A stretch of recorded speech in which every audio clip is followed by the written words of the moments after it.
Welcome to the Genius Factory. Enjoy the video. In this video, I will show how to make lemonade jelly using an easy method. First, gather your ingredients: 2 cups of fresh lemon juice, 4 cups of sugar, and 1 pouch of liquid pectin. Sterilize your canning jars and lids thoroughly. This ensures your jelly will be safe and last longer. Set up a large pot for a boiling water bath and another pot for cooking the jelly. Now, let's get cooking.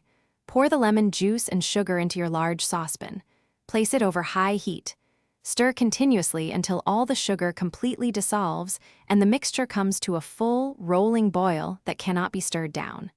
Then, quickly add the liquid pectin. Stir vigorously for exactly 1 minute to ensure it's fully incorporated into the hot mixture. It's time to jar your delicious jelly. Carefully ladle the hot lemonade jelly into your sterilized jars, making sure to leave exactly 1/4 inch of headspace at the top. Wipe the jar rims clean to ensure a good seal. Center new lids on the jars and apply the bands until they are fingertip tight. Process the filled jars in a boiling water canner for 10 minutes to create a proper, lasting seal. After processing, carefully remove the jars from the canner and place them on a towel to cool completely, undisturbed for 24 hours.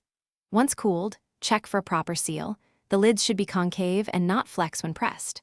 Store properly sealed jars in a cool, dark place for up to 1 year. Unsealed jars should be refrigerated and consumed within 3 weeks. Don't forget to check the description for a link to the Echo Dot smart speaker and other great deals.